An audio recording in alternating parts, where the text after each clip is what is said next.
పగ ప్రేమ ఎపిసోడ్ 7. 2 తర్వాత విష్ణుని కలవాలని ఆశగా వచ్చిన అక్షయకి ప్రీతి విష్ణు చాలా క్లోజ్గా కనిపించడంతో అపార్థం చేసుకొని అక్కడి నుండి వెళ్ళిపోతుంది. అక్షయ ఆగు, నేను చెప్పేది విను అని అరుస్తూ ఆమె కారు వెనకే కాస్త దూరం పరిగెత్తాడు విష్ణు. కానీ అక్షయ అతన్ని పట్టించుకోలేదు. విష్ణు కోపంగా "హా" అని అరుస్తూ పక్కనే ఉన్న చెట్టుకి చేత్తో బలంగా ఒక కిక్కిచ్చాడు. ఆ దెబ్బకి చెట్టంతా కదిలిపోయింది. అక్కడ నుండి ఫాస్ట్గా అవుట్ హౌస్కి వచ్చి డోర్ వేసుకొని తల పట్టుకొని బెడ్ మీద కూర్చున్నాడు. అతని ఆలోచనలు 2 ఏళ్ళు వెనక్కి వెళ్ళాయి. ఐ లవ్ యూ విష్ణు అని చెప్తున్న అక్షయ మీదికి కోపంగా చెయ్యెత్తాడు విష్ణు. అది చూసి నువ్వు నన్ను కొట్టినా చంపినా నా నిర్ణయం మారదు. నాకు నువ్వు కావాలి. నేను నిన్ను నా ప్రాణంలా ప్రేమిస్తున్నాను అని కన్నీళ్లు పెట్టుకుంటూ చెప్పింది అక్షయ. ఏ మెంటల్, ఇది ఆఫీస్ అనుకుంటున్నావా, ఇల్లు అనుకుంటున్నావా? ఎవరైనా వింటే నిఖిల్ పరువేం కావాలి?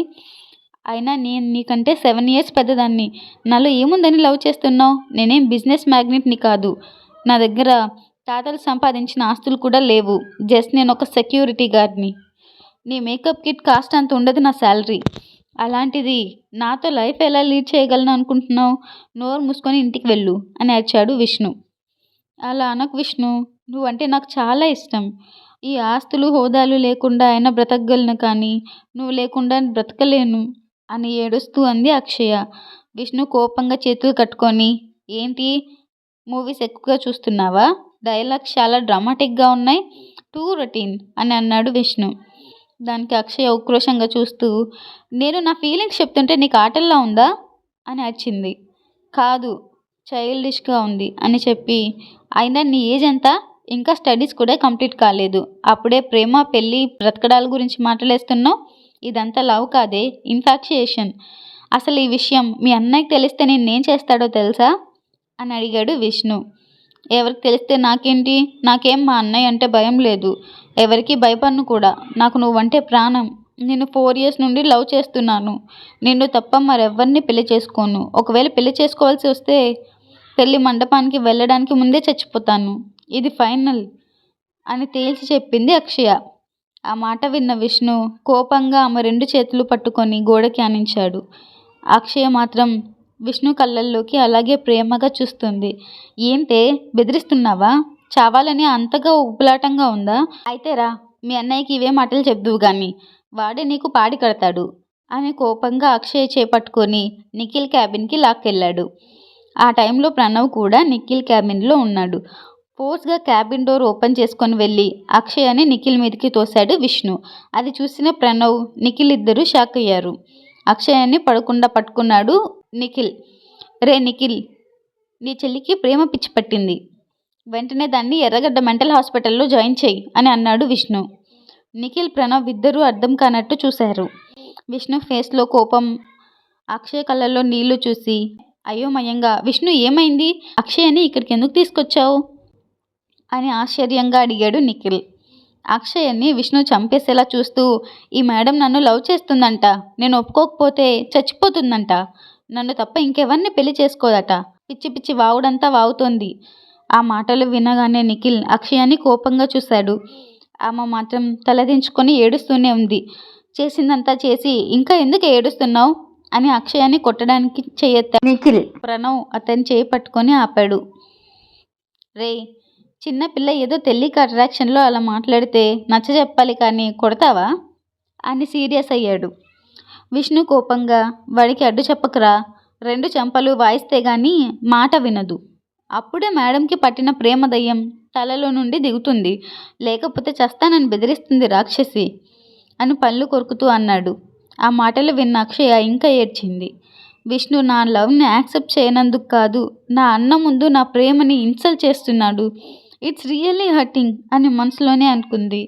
నిఖిల్ కోపంగా మాట్లాడుతూ, అక్కి, నేను రేపు మమ్మీ డాడీ దగ్గరికి పంపిస్తున్నాను. వెళ్ళి లగేజ్ ప్యాక్ చేసుకో. ఇక నుండి నువ్వు అక్కడే ఉంటావు అని తన నిర్ణయం చెప్పాడు. నో, నేను కెనడా వెళ్ళను. నాకు విష్ణు కావాలి. ఐ ట్రూలీ లవ్ హిమ్ అని ఏడుస్తూ అంది అక్షయ. ఆ మాట వినగానే నిఖిల్ మళ్ళీ కొట్టబోయాడు. కానీ ప్రణవ్ అడ్డుపడి, రే, మీరిద్దరూ బయటకు వెళ్ళండి. అక్కి సంగతి నేను చూసుకుంటాను అని అన్నాడు. దాంతో ఇద్దరు క్యాబిన్ నుండి బయటికి వచ్చారు. నిఖిల్ మాత్రం విష్ణుని తినేసేలా చూస్తున్నాడు.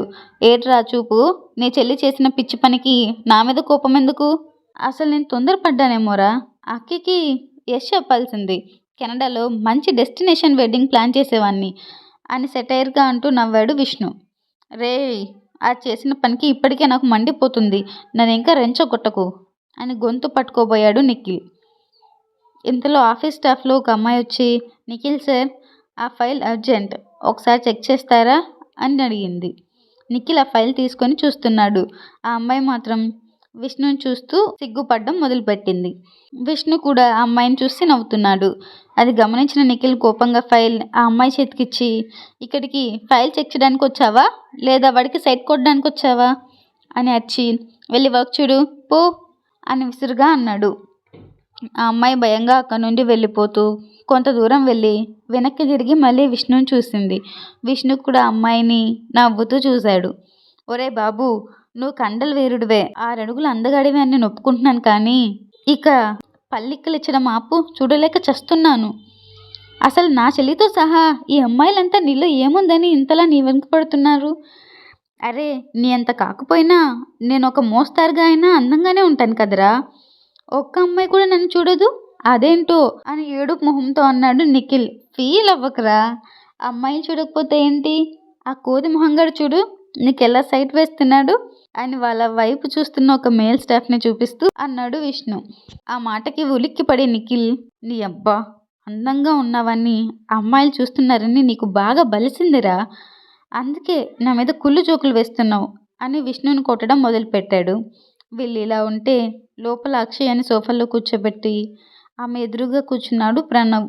ప్రేమగా ఆమె తల నిమురుతూ, అక్కి, నువ్వు ఇంకా చిన్న పిల్లవిరా, చిన్నప్పటి నుంచి విష్ణుని చూస్తున్నావు కాబట్టి వాడంటే నీకు అట్రాక్షన్ కలిగి ఉండొచ్చు, చదువుకునే ఏజ్లో ఇవన్నీ ఎందుకు అని అన్నాడు ప్రణవ్. అక్షయ ఏడుస్తూ, లేదు బావా, నేను నిజం చెప్తున్నాను, నేను విష్ణుని ప్రాణంగా ప్రేమిస్తున్నాను, అది ఇప్పుడు కలిగిన ఫీలింగ్ కాదు, 4 ఇయర్స్ నుండి లవ్ చేస్తున్నాను, ఫస్ట్లో అట్రాక్షన్ అనుకున్నాను, కానీ తను ఒక్కరోజు కనిపించకపోయినా పిచ్చి పట్టినట్టు అనిపిస్తుంది. అలాంటిది ఇప్పుడు అన్నయ్య అమ్మ వాళ్ళ దగ్గరికి పంపిస్తానంటున్నాడు, అక్కడికి వెళ్ళడం నాకు ఇష్టం లేదు బావా, ప్లీజ్ నువ్వైనా అన్నయ్యకు చెప్పు అని ఎమోషన్తో అంది. అది కాదు అక్కి అని ప్రణవ్ చాలా రకాలుగా నచ్చజెప్పాలని చూశాడు. కానీ అక్షయ మొండి పట్టుదల ముందు ఓడిపోయాడు.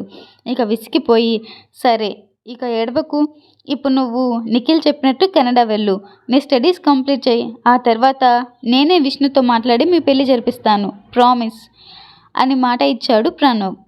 నువ్వు నిజమే చెప్తున్నావా అని చిన్న ఆశతో అడిగింది అక్షయ. ప్రణవ్ మాట ఇస్తే తప్పడని ఆమెకి తెలుసు. నిజంగా చెప్తున్నాను అని అన్నాడు ప్రణవ్. ఏదో ఒక రకంగా అక్షయాన్ని దూరంగా పంపిస్తే కొన్నాళ్ళకి విష్ణుని మర్చిపోతుంది అనుకున్నాడు ప్రణవ్. కానీ ఆమె తనకంటే మొండిదని అప్పటికి తెలీదు. 2 రోజుల తర్వాత అక్షయ ప్రయాణం ఫిక్స్ అయ్యింది. ప్రణవ్ బలవంతం మీద అక్షయని ఎయిర్పోర్ట్లో డ్రాప్ చేయడానికి విష్ణు ఒప్పుకున్నాడు. ప్రణవ్ నిఖిల్లతో మాట్లాడాక అక్షయ కార్ వెనక సీట్లో కూర్చుంది. ఆమె మాట్లాడుతుందేమో డ్రైవింగ్ చేస్తూ గమనిస్తూనే ఉన్నాడు విష్ణు. కానీ ఆమె మాత్రం తల కూడా తిప్పి అతన్ని చూడలేదు. కారు ఎయిర్పోర్ట్ ముందు ఆరగానే దిగి తన లగేజ్ తీసుకొని లోపలికి వెళ్ళిపోతుంది. కనీసం విష్ణుకి బాయ్ కూడా చెప్పలేదు. విష్ణు కూడా ఆమెని కదిలించాలి అనుకోవట్లేదు. విష్ణు నుండి కొంత దూరం వెళ్ళిన అక్షయ సడన్గా వెనక్కి తిరిగి చూసింది. అప్పుడే వెళ్దాం అనుకుంటున్న విష్ణు ఆమె పరిగెత్తుకుంటూ రావడం చూసి ఆశ్చర్యపోయాడు. విష్ణు దగ్గరికి వచ్చిన అక్షయ అతని టీషర్ట్ పట్టుకొని కిందికి వంచి అతని మెడ మీద తన పెదవుల్ని ఉంచింది. అక్షయ అలా చేస్తుందని ఊహించని విష్ణు షాక్ అయ్యాడు. అతని గుండె వేగం అమాంతం పెరిగిపోయింది. ఇంతలో ఆమె మూసిన కళ్ళల్లో నుండి కన్నీళ్లు రాలి అతని మెడ మీద పడ్డాయి. అక్షయ అలాగే ఉండి అతని శరీరం నుండి పరిమళాన్ని గట్టిగా పీలుస్తూ తన మనసు నిండా నింపుకుంది. దాంతో విష్ణుకి గూస్ బంప్స్ వచ్చేశాయి. లైట్గా షివర్ అయ్యాడు. ఆమెను దూరం జరపాలి అనుకున్నా అలా చేయలేకపోయాడు. అలాగని ఏమీ రెస్పాండ్ అవ్వలేకపోతున్నాడు. కనీసం కోపం కూడా రావడం లేదు. 2 నిమిషాల తర్వాత అక్షయ విష్ణుని బలంగా వెనక్కి నెట్టి అతని చెంప మీద ఈడ్చి కొట్టి ఇక వెనక్కి తిరిగి చూడకుండా వెళ్ళిపోయింది. అప్పటి వరకు ట్రాన్స్లో ఉన్న విష్ణు ఉలిక్కిపడ్డాడు. చురుక్కుమని చెంప మీద చేయి పెట్టుకొని వెళ్తున్న అక్షయాని చూశాడు. నీ పొట్టిదానా, భూమికి 5 అడుగులు లేవు, చెట్టంత మగాన్ని కొడతావా అని పళ్ళు కొరుకుతూ చుట్టూ చూసి, హమ్మయ్య ఎవరు చూడలేదులే, లేకపోతే నా ఇమేజ్ మొత్తం మూసీ రివర్లో కలిసి డ్యామేజ్ అయ్యేది అని అనుకుంటూ చైర్స్ తీసుకొని పెట్టుకొని స్టైల్గా విజిల్స్ వేసుకుంటూ కార్ స్టార్ట్ చేసుకొని వెళ్ళిపోయాడు. గతమంతా గుర్తు తెచ్చుకున్న విష్ణు చెంప మీద చేయి పెట్టుకొని చిన్నగా నవ్వుకుంటూ, ఎంత గట్టిగా కొట్టావే పొట్టి, ఈసారి నాకు దొరుకు, చెప్తాను ఈ సంగతి అనుకున్నాడు. కానీ మళ్ళీ అంతలోనే, ఛా, నేనేంటి అక్కీ గురించి ఆలోచిస్తున్నాను, తప్పు. అక్కీ ప్రేమ కోసం నా ఫ్రెండ్షిప్ని పోగొట్టుకోలేను. ఇప్పుడు జరిగింది కూడా ఒకందుకు మంచిదైంది. అక్కీ నన్ను అపార్థం చేసుకుంటేనే బెటర్ అని అనుకున్నాడు విష్ణు. ప్రణవ్ రూమ్ క్లీన్ చేస్తున్న నైనా అనుకోకుండా అతని కబోర్డ్లో ఉన్న రెడ్ కలర్ మినీ ఫ్రాక్ని చూసింది. అది చాలా అందంగా ఉండడంతో దాన్ని ఇష్టంగా తడుముతూ, ఎంత బాగుంది, నేను ఇలాంటి డ్రెస్ అసలు వేసుకోగలనా అని అనుకుంది. చిన్నప్పటి నుండి తన ఆశలు కోరికలు చాలా చంపుకుంది నైనా. ఆమెకి కూడా అందరి ఆడపిల్లల్లాగే బయట తిరగాలని, స్వేచ్ఛగా తనకు కావాల్సినవన్నీ కొనుక్కోవాలని, ఇష్టమైనవన్నీ తినాలని, నచ్చినట్టు రెడీ అవ్వాలని ఉండేది. కానీ ఇప్పటి వరకు ఆశ నెరవేరలేదు. ఇష్టంగా ఆ ఫ్రాక్ని తడిమి చూస్తుండగా నైనా అని పిలిచాడు ప్రణవ్. అతని గొంతు వినగానే భయంతో ఆ ఫ్రాక్ కబోర్డ్లో పెట్టి పరుగున బయటికి వెళ్ళిపోయింది నైనా. కానీ ఆ ఫ్రాక్ నైనాకి చాలా నచ్చిందని మాత్రం ప్రణవ్కి అర్థమైంది. ఈలోపు ఆ గదిలోకి వచ్చిన నిఖిల్, రేయ్, ఇవాళ పార్టీకి నైనాను కూడా తీసుకెళ్దామా అని అడిగాడు. నో అని స్ట్రైట్గా చెప్పాడు ప్రణవ్. ఎందుకొద్దు, తను నీ వైఫ్, నువ్వు వెళ్ళాల్సింది తనతోనే అని సీరియస్ అయ్యాడు నిఖిల్. తనని నా వైఫ్గానే అనుకోవట్లేదు, ఇక పార్టీకి ఎలా తీసుకెళ్తాను అని అన్నాడు ప్రణవ్. నిఖిల్ బ్రతిమలాడుతూ, పాపం రా, మీ పెళ్ళయ్యాక ఇప్పటి వరకు తనని ప్రేమగా పలకరించింది లేదు. కనీసం బయటకు కూడా తీసుకెళ్లకుండా జైల్లో వేసినట్టు ఇక్కడ తెచ్చి పడేశావు. జైల్లో ఖైదీలకు కూడా ఒంటరిగా అనిపించదేమోరా. కానీ నైనాని పూర్తిగా ఇంట్లో లాక్ చేసి పిచ్చిదాన్ని చేస్తున్నావు అని అన్నాడు నిఖిల్. సో వాట్ అని తేలిగ్గా అన్నాడు ప్రణవ్. నిఖిల్ కోపంగా పళ్ళు కొరుకుతూ, నువ్వు గనక నైనాని పార్టీకి తీసుకురాకపోతే మన ఫ్రెండ్షిప్ మీద ఒట్టే అని అన్నాడు.